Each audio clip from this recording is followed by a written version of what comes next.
कुट्टा की धरती पे आने का मकसद हमारा यह है कि हमारे जगदेव बाबू के जो अधूरे सपने थे उसको पूरा करने का और हमारी जितनी हिस्सेदारी है उसको वापस लाने का। मैं आपको बताना चाहता हूं कि मैं पिछले 5 वर्षों से मैं शिक्षा के क्षेत्र में काम कर रहा था, और जब मैं शिक्षा के क्षेत्र में काम कर रहा था, जब मैं समाज के लिए काम कर रहा था, जब मैं लोगों के लिए मिलना जुलना शुरू किया, अपने समाज के लिए काम करना शुरू किया, तो मुझे यह एहसास हुआ कि जहां मेरे जैसे युवा लोग अपने समाज को मजबूत करने के लिए शिक्षा के ऊपर काम कर रहा है, वहीं मेरे जैसे युवा अपने समाज को मजबूत करने के लिए राजनीति के लिए भी क्यों ना काम करे।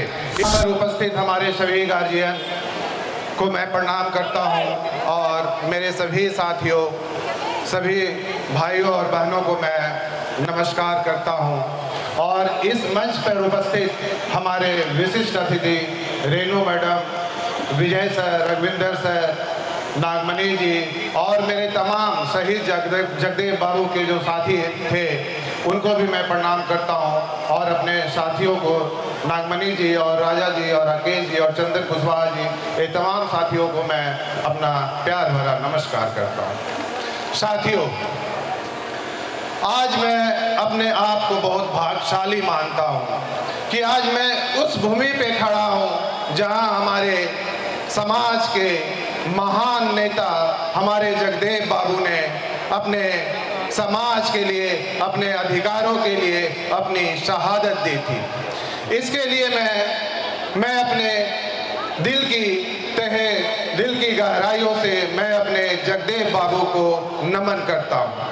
आज कुट्टा की धरती पे आने का मकसद सिर्फ हमें भाषण देना नहीं है। आज कुट्टा की धरती पे आने का मकसद हमारा यह है कि हमारे जगदेव बाबू के जो अधूरे सपने थे उसको पूरा करने का और हमारी जितनी हिस्सेदारी है उसको वापस लाने का।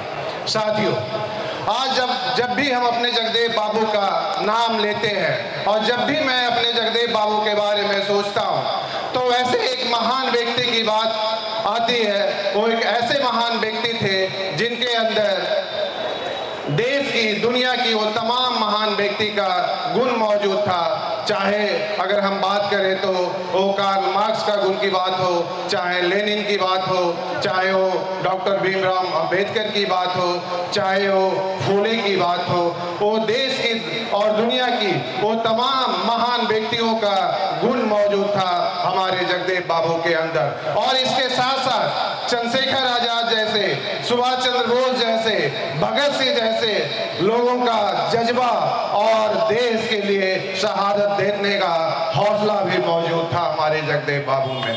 साथियों, आज यहाँ आने का मकसद साफ साफ है कि आज हमारी जितनी बड़ी भागीदारी है उतनी बड़ी हमें अपनी हिस्सेदारी भी मिलनी चाहिए। और इसके लिए अगर हम बात करें हम अपने समाज की, अपने दलित की, अपने शोषित की, तो अगर अभी अपने कुशवाहा समाज की बात करते हैं तो हमारी बिहार की सबसे तीसरी बड़ी आबादी है, 14% की आबादी है।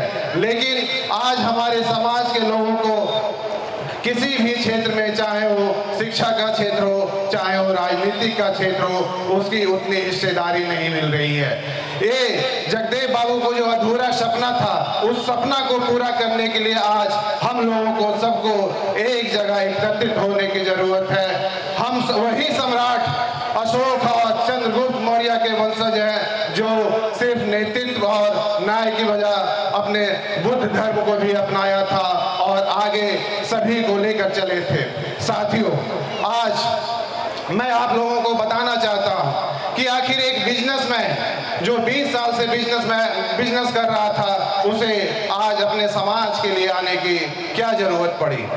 मैं आपको बताना चाहता हूं कि मैं पिछले 5 वर्षों से मैं शिक्षा के क्षेत्र में काम कर रहा था, और जब मैं शिक्षा के क्षेत्र में काम कर रहा था, जब मैं समाज के लिए काम कर रहा था, जब मैं लोगों के लिए मिलना जुलना शुरू किया, अपने समाज के लिए काम करना शुरू किया, तो मुझे यह एहसास हुआ कि जहां मेरे जैसे युवा लोग अपने समाज को मजबूत करने के लिए शिक्षा के ऊपर काम कर रहा है, वहीं मेरे जैसे युवा अपने समाज को मजबूत करने के लिए राजनीति के लिए भी क्यों ना काम करे।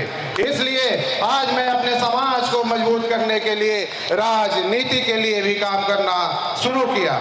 साथियों, जगदेव बाबू की जो विचारधारा थी कि जितनी बड़ी हमें भागीदारी है उतनी बड़ी हमें अपनी हिस्सेदारी भी मिलनी चाहिए, और वो जगदेव बाबू की विचारधारा और उनकी शहादत की कहानियां जब भी आज हम सुनते हैं तो हमारे भीतर के साहस और आत्मसम्मान को जगाने का काम करती है।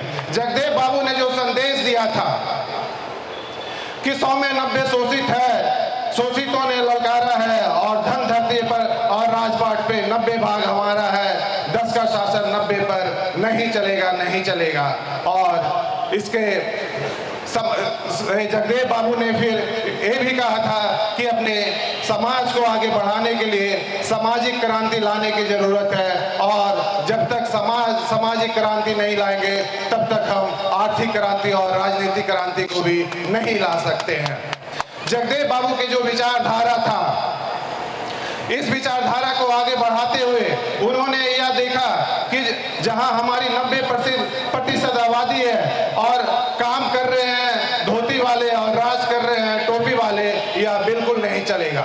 इसी विचारधारा को आगे बढ़ाने के लिए उन्होंने एक शोषित दल का निर्माण किया, और जब वो शोषित दल का निर्माण किया और जब वो राजनीतिक दल का निर्माण कर रहे थे तब उन्होंने अपने भाषण में कहा था कि आज जिस लड़ाई का बुनियाद मैं डाल रहा हूं वह लंबी और कठिन होगी, क्योंकि मैं एक क्रांतिकारी पार्टी का निर्माण करने जा रहा हूं। इसमें लोगों का आना जाना लगा रहेगा, परंतु इसकी धाराएं रुकेगी नहीं, और इसकी पहली पीढ़ी के लोग मारे जाएंगे और दूसरी पीढ़ी के लोग जेल जाएंगे और तीसरी पीढ़ी के लोग राज करेंगे, और अंतरोगत राज हमारी होगी, जीत हमारी होगी।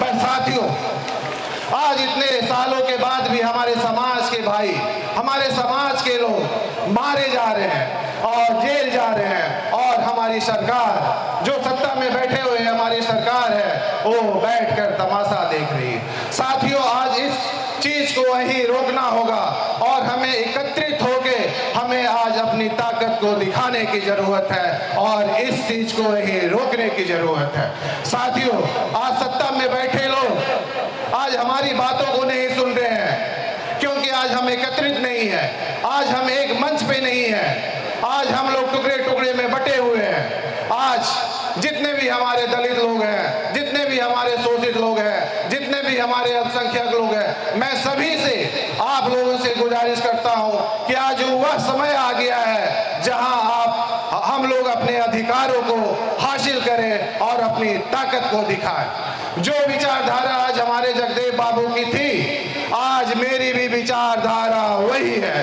आज मैं फिर से अपने जगदेव बाबू की विचारधारा को जिंदा करने का प्रयास कर रहा हूं, और अपने समाज के लिए, अपने दलित शोषित लोगों के लिए, अपने अल्पसंख्यक लोगों के लिए, अपने गरीबों के लिए दूसरा जगदेव बनने के लिए तैयार हूं, और इसके लिए मुझे अपनी शहादत भी देनी पड़ी तो मैं उसके लिए भी तैयार हूं।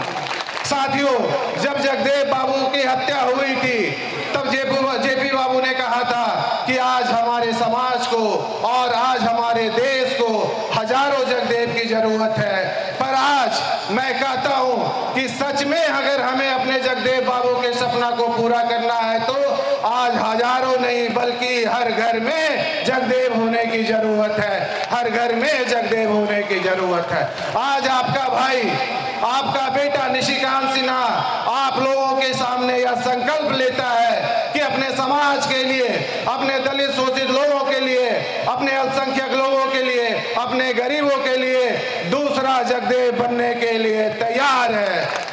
और आज मैं आप लोगों से यही सवाल पूछता हूं कि अगर आप लोग भी अपने जगदेव बाबू के सपना पूरा करना चाहते हैं तो आज आप हमारे साथ यह संकल्प लेने के लिए तैयार हैं?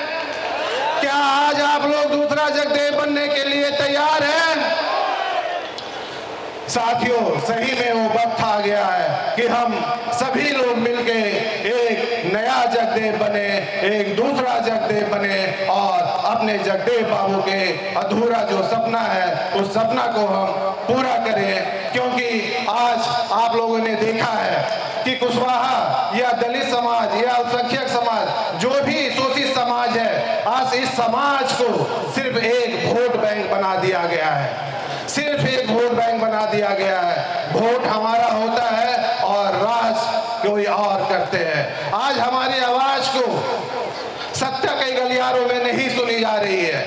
आज बिहार के राज में बैठे लोग हमारी आवाज को दबा रहे हैं, आज हमारी आवाज को नीचे कर रहे हैं, ताकि आज हमारे समाज को बंटवारे में बांटा जा रहा है, आज हमारे समाज को बंटित किया जा रहा है, आज हमारे समाज को संगठित करने से रोका जा रहा है, ताकि हम आगे अपनी जगदेव बाबू की लड़ाई नहीं लड़ सके। लेकिन आज हमें हम लोगों को जागने की जरूरत है। आज हम लोगों को इकट्ठा होने की जरूरत है, ताकि जो जगदेव बाबू आज से 50 साल पहले जो अपना सपना देखे थे, आज जो दलित लोगों के लिए, हक के लिए अपनी शहादत दिए थे, आज उसी सपना को पूरा करने के लिए आपका भाई निशिकांत सिन्हा आपके सामने आ गया है। मुझे आप लोगों का कुछ नहीं चाहिए, मुझे सिर्फ आप लोगों का भाइयों साथ चाहिए, सिर्फ साथ चाहिए। मैं एक छोटी सी कहानी बताना चाहता हूँ कि साथ आप लोगों को कैसे देना है। एक बार एक पिता अपने बेटी के साथ नदी पार कर रहे थे और नदी का जो बहाव था, जो नदी का जो पानी का बहाव था, वो बहाव बहुत तेज था और जो लड़की के पिता थे, जो लड़की के फादर थे, वो लड़की का हाथ पकड़कर नदी को पार करवा रहे थे। जैसे ही नदी में लड़की को पार करवा रहे थे तो नदी का बहाव इतना तेज था, पानी का बहाव इतना तेज था कि कुछ देर के बाद लड़की बोलती है, क्योंकि लड़की अपने पिता के हाथ पकड़ी हुई थी, तो लड़की बोलती है कि पापा, ये नदी में पानी का बहाव बहुत तेज है, आप मेरा हाथ पकड़ लें। तो पिता की जो जवाब आता है वो जवाब सुन के आप बड़ा खुश हो जाएंगे। पिता बोलते हैं कि बेटा, मैं तो आप तो मेरे हाथ को पकड़ के ही रखे हो, तो मैं आपका हाथ पकड़ूं या आप मेरा हाथ पकड़ो, बात तो एक ही है। तो बेटी का जवाब सुनिएगा। बेटी बोलती है कि पापा, दोनों में बहुत अंतर है, दोनों में बहुत अंतर है। मैं आपका हाथ पकड़ के रखी हूँ तो पानी का बहाव तेज होगा, तो उस पानी के बहाव से मेरा हाथ आपके हाथ से छूट सकता है, लेकिन जब आप मेरा हाथ पकड़ोगे तो पानी का बहाव कितना भी तेज होगा, आपका हाथ मेरे हाथ से कभी छूटेगा नहीं। निशिकांत सिन्हा अपना हाथ बढ़ाया है आप लोगों के बीच, सिर्फ आप लोगों को अपना हाथ पकड़वाना है और मैं आप लोगों का हाथ पकड़ने के लिए तैयार हूँ। इसी के साथ मैं चंद शब्दों के साथ मैं जगदेव बाबू के बारे में 2 शब्द बोलना चाहता हूँ कि ना हम सर झुका के जिए, ना सर झुका के जिए, ना हम मुंह छुपा के जिए, ना सर झुका के जिए, सितमगरों की नजर से नजर मिला के जिए। अब एक रात अगर हम कम जिए तो इसमें हैरत क्यों? अब एक रात अगर हम कम जिए तो इसमें हैरत क्यों? पर जब तलक जिए मशाले जला कर जिए, पर जब तलक जिए मशाले जला कर जिए। आज आप लोग मेरी बातों को सुनने के लिए आए, मेरे विचारों को समझने के लिए आए। आप लोगों ने मुझे इतना प्यार दिया, मुझे इतना सम्मान दिया।